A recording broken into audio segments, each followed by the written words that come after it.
Hey guys, welcome back to my channel. तो आज के इस वीडियो में मैं आपको एक्सप्लेन करने वाली हूँ 2024 में मूवी यूआई। तो चलिए विदाउट वेस्टिंग टाइम मूवी का एक्सप्लेनेशन स्टार्ट करते हैं। मूवी स्टार्ट होती है कुछ लोगों से जो थिएटर में बैठे थे। तभी वहाँ पर मूवी स्टार्ट होती है जिसमें कहा जाता है कि अगर आप बेवकूफ़ हैं तो ही इस मूवी को पूरा देखना, और अगर आप होशियार हैं तो तुरंत थिएटर से बाहर चले जाना। अब ये देखकर कुछ लोग बाहर चले जाते हैं तो वही कुछ लोग अंदर ही बैठे रहते हैं। जिसके बाद वहाँ पर लिखा आता है कि हमेशा होशियार लोग बेवकूफ़ दिखने का ट्राई करते हैं, तो वही बेवकूफ़ लोग हमेशा होशियार दिखने का ट्राई करते हैं। अब ये देखने पर सभी लोग हंसने लगते हैं और मूवी स्टार्ट हो जाती है और सभी लोग काफ़ी ध्यान से मूवी देखने लगते हैं। कुछ लोग कह रहे थे कि क्या फालतू मूवी है, तो कोई कुछ लोग काफ़ी फोकस से मूवी देख रहे थे। जिसके कुछ टाइम बाद एक कपल बाहर आता है और वो डिसाइड करता है कि वो दोनों सेपरेट हो जाएंगे, क्योंकि वो दोनों साथ में खुश नहीं थे। और ये मूवी देखने के बाद उन्हें अपने लाइफ का फोकस मिल गया था। जिसके बाद हम एक आदमी को देखते हैं जो अपने दोस्तों के साथ मूवी देख रहा था, और मूवी देखने के बाद वो बाहर आता है और अपने सारे पैसे गहने अपने दोस्तों में बांट देता है। यहाँ तक कि वो अपनी वाइफ भी अपने एक दोस्त को दे देता है, क्योंकि उसका दोस्त उसे पसंद करता था। अब ये देखकर उसके फ्रेंड्स काफी शॉक थे कि आखिर ऐसा क्या हो गया। जिसके बाद वो आदमी सब कुछ छोड़कर चला जाता है। तो वही हम दो लड़कियों को देखते हैं जो मूवी देखने के बाद बाहर आती है और एक दूसरे को किस करती है, क्योंकि उन्हें भी अपना फोकस मिल गया था। ये सब देखकर सभी लोग शॉक थे। तो वही मूवी देखने के लिए काफी ज्यादा भीड़ बढ़ रही थी, क्योंकि वो मूवी इतनी ज्यादा फेमस हो गई थी कि सारे शोज हाउसफुल हो रहे थे, जो देखकर सभी लोग काफी ज्यादा शॉक थे। किसी को समझ नहीं आ रहा था कि ऐसा क्या है इस मूवी में जो कुछ लोग इस तरह से बिहेव कर रहे थे। कुछ लोगों को वो मूवी काफी पसंद आ रही थी, तो कुछ लोग चाहते थे कि इस मूवी को बैन किया जाए।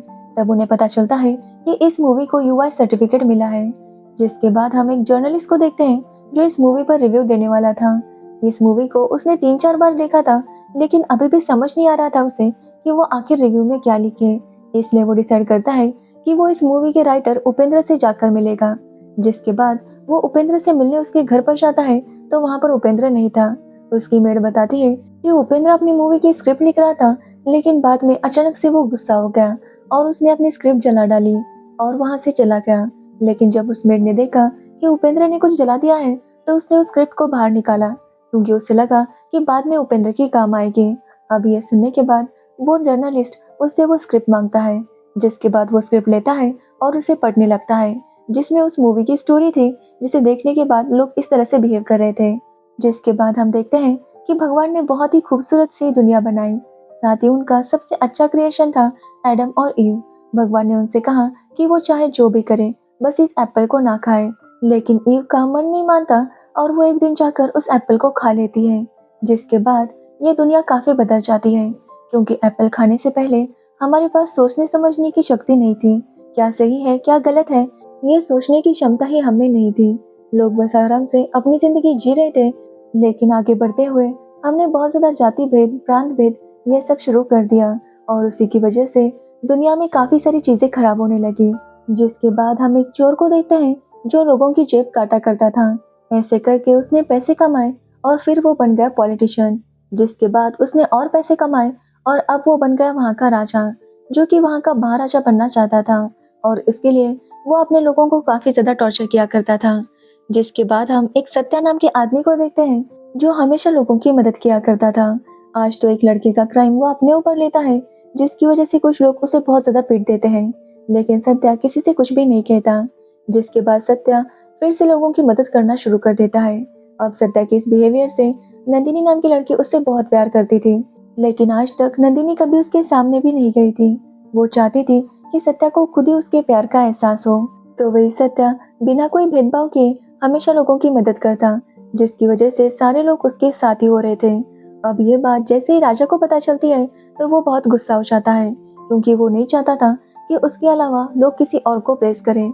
इसलिए वो अपने लोगों से कहता है कि वो जाकर सत्या को मारे।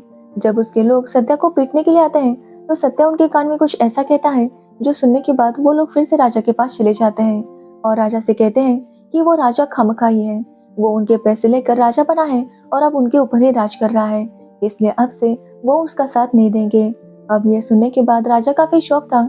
जिसके बाद वो अपनी कुंडली एक शास्त्री को दिखाता है, जो शास्त्री कहता है कि ये राजा नहीं बन सकता, ये तो भीख मांगेगा। अब ये सुनने के बाद राजा और गुस्सा हो जाता है और डिसाइड करता है कि वो जल्दी सत्या का कुछ करेगा। जिसके बाद हमें फ्लैशबैक का एक सीन दिखाते हैं जहाँ पर एक लेडी खुशी से डांस कर रही थी, लेकिन तभी उसके पास 5 लोग आते हैं और उसके साथ गलत काम करके चले जाते हैं। कुछ टाइम बाद वो लेडी प्रेग्नेंट थी और शास्त्री जी की पत्नी और शास्त्री जी उन्हें सहारा देते हैं। जब उनके बच्चे होने वाले थे तो शास्त्री जी कहते हैं कि अभी जो मुहूर्त है उसके हिसाब से ठीक 12 बजे पैदा होने वाला बच्चा कल की भगवान का अवतार होगा। अब ये सुनने के बाद उसकी वाइफ वहाँ पर जाती है, लेकिन वो बच्चा 12 बजने के लिए 5 मिनट कम थे तभी पैदा हो जाता है, जो देखकर वो शास्त्री जी कहते हैं कि ये 5 मिनट जल्दी आया है, ये हमेशा सत्य बोलेगा और लोगों की मदद करेगा, इसलिए वो लोग इसका नाम सत्या रखेंगे। जिस पर उसकी वाइफ कहती है कि अगर ये घड़ी बंद होगी तो क्या होगा। जिसके बाद हम देखते हैं कि यही बच्चा बड़ा हुआ और लोगों की मदद करने लगा। एक्चुअली यही सत्या है। जिसके बाद हम एक काले कपड़े पहने हुए आदमी को देखते हैं जो दिखने में बिल्कुल सत्या जैसा था, लेकिन उसे अच्छाई बिल्कुल भी पसंद नहीं थी। अगर कोई अच्छा उसे दिखाई देता तो वो उसे खत्म करता या तो उसे अपने जेल में डाल देता। आज भी वो एक फैमिली को पकड़ लेता है और वो उनसे पूछता है कि क्या वो अच्छे हैं या बुरे, जिसके ऊपर वो फैमिली कहती है कि वो तो बहुत अच्छे हैं, उन्हें सबके साथ हमेशा अच्छे से बिहेव करना चाहिए। ये सुनने के बाद वो आदमी गुस्सा हो जाता है और उस कपल को अपने जेल में डाल देता है। तो वही उनके बच्चे को समझाता है कि उसे बुरा बनकर जीना होगा, तभी वो अच्छे से जी पाएगा। अब ये सुनने के बाद वो बच्चा मान जाता है और वहाँ से भागने लगता है, जो देखकर वो आदमी कहता है कि इस बच्चे के भागने की तेजी को देखकर लगता है कि ये जरूर लादेन या कोई बहुत बड़ा डॉन बनेगा। ये बोलकर वो वहाँ से बाहर आता है तो वहाँ पर थे शास्त्री जी। वो शास्त्री जी से कहता है कि वो सबको बता दे कि वो सत्या नहीं बल्कि कल्कि है और अब वो अपने असली अवतार में बाहर आ चुका है। अब ये सुनने के बाद शास्त्री जी काफी खुश हो जाते हैं क्योंकि उनकी भविष्यवाणी सच हुई थी। उन्होंने सोचा था कि जो बच्चा पैदा होगा वो कल्कि का अवतार होगा और अब उन्हें पता चल गया था कि ये तो सच में कल्कि है। इसलिए वो लोगों को बता देते हैं कि कल्कि ने अवतार लिया है। जो सुनने के बाद सभी लोग कल्कि को अपना भगवान बनाते हैं और उसे पूजने लगते हैं, ये बिना जाने कि वो कितना गलत आदमी है। जिसके बाद कल्कि कुछ औरतों को अपने साथ लेता है जो कि सेक्स वर्कर्स थी और उन्हें लेकर राजा के पास जाता है और उससे कहता है कि वो उसे महाराजा बनवाएगा, लेकिन उसे उसकी हर बात माननी पड़ेगी। जो सुनकर राजा मान जाता है और कल्कि की हर बात मानने लगता है। जिसके बाद हम कल्कि को देखते हैं जो अपनी माँ के साथ एक गुफा टाइप एरिया में जाता है जहाँ पर उसने सत्या को कैद किया था और यहाँ पर हमें पता चलता है कि सत्या और कल्कि दोनों जुड़वा भाई थे, जो बात सत्या को पता नहीं थी। कल्कि सत्या को बताता है कि राजा के लोग सत्या को मारने वाले थे, इसलिए कल्कि ने सत्या को यहाँ पर कैद किया और वो खुद ही सत्या बनकर बाहर चला गया ताकि लोगों को वो अपने झांसे में ले सके। जिसके बाद वो सत्या को अपनी माँ की कहानी सुनाता है कि किस तरह उनकी माँ खुशी से जी रही थी। अब यहाँ पर कल्कि और सत्या की माँ यानी कि प्रकृति को बताया गया है, यानी कि हमारी धरती माँ, और वो काफी खुशी से जी रही थी, लेकिन उसके ऊपर कुछ इंसान आए और उन्होंने उसे बर्बाद कर दिया। यानी कि जो उनकी माँ के साथ गलत काम हुआ था वो ये था कि जंगल काट कर कंस्ट्रक्शन करना हो या फिर फैक्ट्रीज को ओपन करना हो, जिसकी वजह से प्रकृति का काफी नुकसान हो गया और वो सदमे में चली गई। कुछ टाइम बाद उसको एक बच्चा हुआ जिसका नाम शास्त्री जी ने सत्या रखा। उन्होंने उस बच्चे को अपने पास रखा, लेकिन उस दिन बहुत ज्यादा बारिश हो रही थी, इसलिए उन्हें प्रकृति की आवाज नहीं आई और प्रकृति को एक और बच्चा हुआ जिसे एक आदमी ने अपनी फॉरेनर बीवी के कहने पर उसे रख लिया। जिसके बाद उन्होंने उसकी परवरिश की, लेकिन उस आदमी की 2 वाइफ्स थी जो हमेशा लड़ती रहती और वो हमेशा कल्कि से कहती कि वो कुछ चुरा कर लेकर आए। कल्कि जो भी चुरा कर लाता वो उसे अपने में बांट लेती और एक दिन वो दोनों ही उस आदमी को छोड़कर चली गई। जिसके बाद उस आदमी ने कल्कि से कहा कि अगर उन्हें जीना है तो किसी पर भी भरोसा नहीं करना चाहिए और अच्छा बनकर नहीं बल्कि बुरा बनकर जीना चाहिए। जिसके बाद कल्कि ने उस आदमी को मार दिया और डिसाइड किया कि वो हर एक आदमी को खत्म कर देगा जो अच्छा बनने का ढोंग करता है। जो सुनने पर सत्या उसे समझाता है कि कल्कि को ऐसा नहीं सोचना चाहिए क्योंकि इंसान धरती पर का सबसे होशियार प्राणी है। जिसके ऊपर कल्कि का कहना था कि इंसान ही सबसे बुरा है क्योंकि इंसान से बेहतर तो जानवर है, क्योंकि वो कभी चोरी नहीं करते, ना ही किसी के साथ गलत काम करते हैं और ना ही करप्शन करते हैं, ना ही वो पेड़ों को काटते हैं और ना ही पॉल्यूशन करते हैं। लेकिन ये सारी चीजें इंसान करता है तो इंसान सबसे होशियार कैसे हुआ। इसलिए कल्कि कहता है कि अब वो सभी इंसानों को सबक सिखा कर रहेगा और वो सत्या से कहता है कि वो भी उसे रोक नहीं पाएगा क्योंकि वो एक ऐसी जगह पर कैद है जहाँ से बाहर निकलना बहुत ज़्यादा मुश्किल है। अब यहाँ पर मैं आपको एक बात क्लियर कर दूँ कि जो कल्कि और सत्या की माँ है वो प्रकृति है, जिसमें से सत्या कुछ अच्छा ही है, तो वही कल्कि नेचर का वो गुस्सा है जिसके सामने किसी की भी नहीं चल सकती। जिसके बाद हम कल्कि को देखते हैं जो अपनी माँ को महल में लेकर जाता है और वहाँ के लोगों को कहता है कि वो उनके लिए सब कुछ करेगा, लेकिन कल्कि वही सब करता है जो लोगों ने प्रकृति के साथ किया था, जैसे कि पॉल्यूशन। वो कचरा लाकर उनके घर के सामने रख देता है, सारे रास्ते खराब कर देता है, जिसके बाद उन्हें आपस में लड़वाता है। जहाँ पर हैरानी की बात यह होती है कि वो लड़वाता है और लोग लड़ने लगते हैं। तो वही हम सत्या को देखते हैं जो यही सोच रहा था कि उसे जल्दी से यहाँ से बाहर निकलना होगा, लेकिन वो ये नहीं समझ पा रहा था कि उसे यहाँ से बाहर निकलना कैसे होगा। तभी उसे कल्कि की बातें याद आती है और वो समझ जाता है कि अगर यहाँ से बाहर निकलना है तो उसे दिमाग शांत करके सोचना होगा। जिसके बाद सत्या अपने दिमाग को शांत करता है तो उसे एक चाबी मिल जाती है।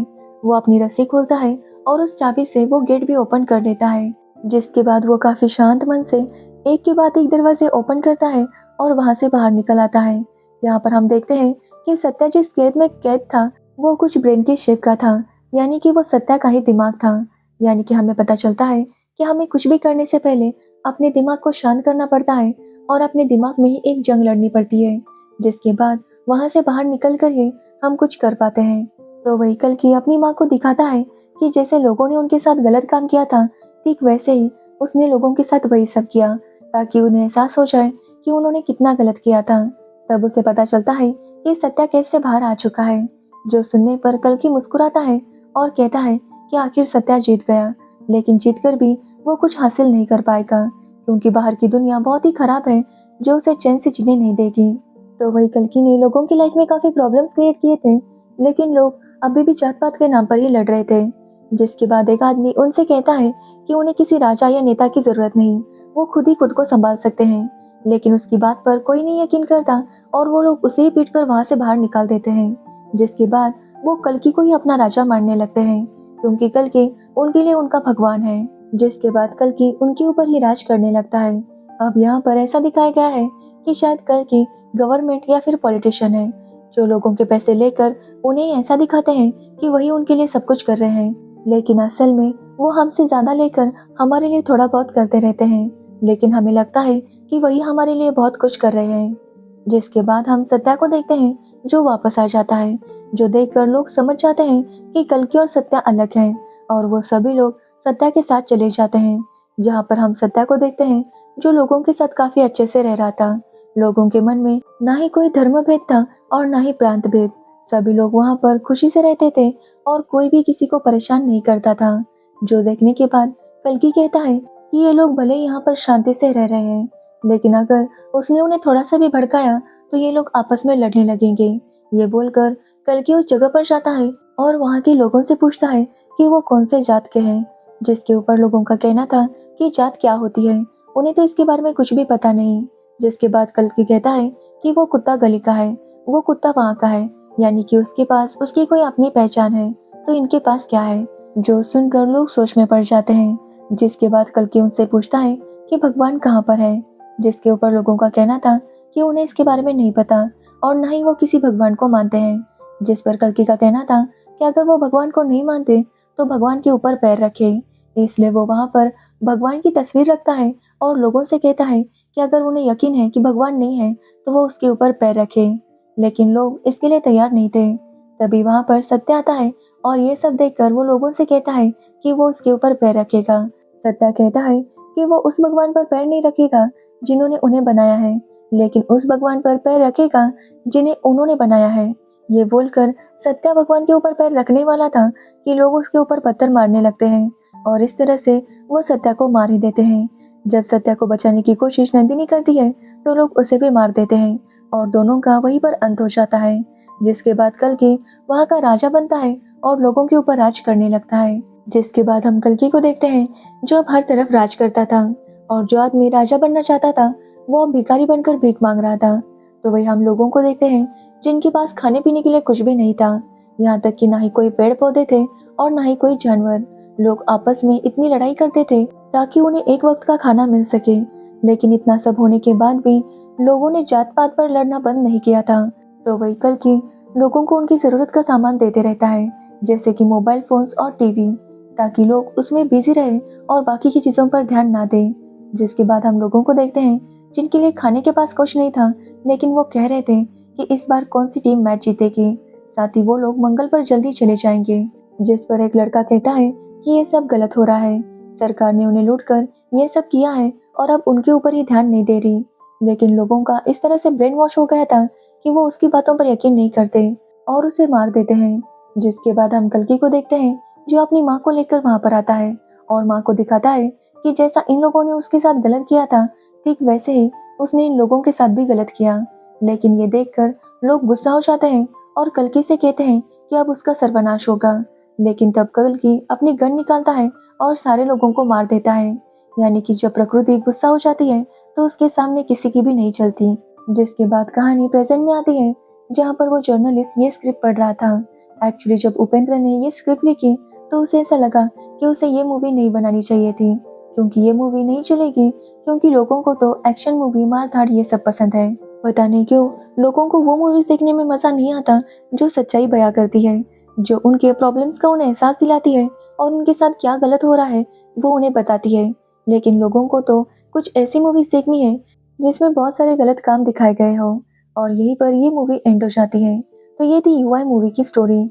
अब इस मूवी की स्टोरी काफ़ी कॉम्प्लिकेटेड थी, तो जैसे मुझे समझ आया उस हिसाब से मैंने एक्सप्लेन किया है। लेकिन अगर कुछ गलत हुआ हो तो आप मुझे कमेंट सेक्शन में करेक्ट कर सकते हैं। तो अगर आपको इस मूवी की स्टोरी और मेरा एक्सप्लेनेशन अच्छा लगा हो तो वीडियो को लाइक, कमेंट, शेयर ज़रूर करना और मेरे चैनल को सब्सक्राइब करना बिल्कुल मत भूलना। Thanks for watching video.